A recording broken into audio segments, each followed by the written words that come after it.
1941 оны 12 дугаар сарын 31-ний өдөр буюу яг шинэ жилийн өдөр Александр Битэн Фергюсон гэх эрхэм өөрийн том хүүгээ үлгийдэн авсан нь хөл өмгийн ертөнцийн гол хүмүүсийн нэг нь байх юм гэж зүүдлээгүй болов уу.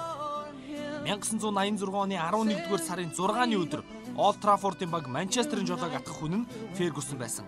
Жухам энэ өдрөөс улаан чөтгөрүүд жинхэнэ утгаараа гялдаж эхэлсэн юм.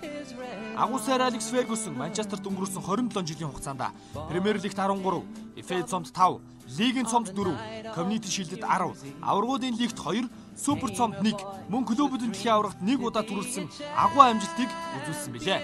Энэ хугацаанд тэр оны шилдэг дасгалжуулагч гэсэн алдрыг 11 удаа хүртсэн юм. Ферги 27 жилийн дараа буюу 2013 оны 5 сард Манчестер Юнайтед хэмээх гэр бүлээс хагасах болсноо мэдгдсэн тэр зодог тайлсан юм а. Харин одоо хөл өмгөх сонирхогч бид Фергигээс юу хүлээж байна вэ? Фергюсон 2013 оны 10 сард өөрийн миний намтар нэртэй номоо гаргасан нь Их Британд төдийгүй түүнийг дэлхийд дахин алдаршуулсан юм а. Энэ ном нь хэвлэлтнээс гараад ердөө 2 сарын дотор 803 мянган хувь орлогдож нийтдээ 10 сая паундыг зөвхөн одоогийн байдлаар олоод байна.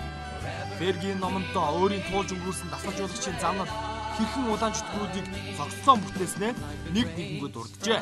Мөн хүмүүсийн хамгийн их хүсэн үлээдэг ховжив, хөшний цаан жухам юу болж байсныг дэлгэрэнгүй, юу ч нууж хаалгүй бичсэн нь олонний сонирхлыг улам татсан юм. SBS телевизийн хамт олон та бүхэндээ Ферги болон Манчестер Юнайтедийн нэрэн бараан сайн сайхан бүхнийг тэр номороо жухам юу гэж бичсэнийг дэлгэрэнгүй хүргэх гэж байна. Хөл өмгийн бестселлер нэвтрүүлэгтэй хамт байснараа хөл өмгөх сонирхогч та энэ бүх шүүс асгарч чих дэлдийлгэн мэдээллийг олж мэдэх болно. Хөл өмгийн бестселлер нэвтрүүлэг тун утгагүй.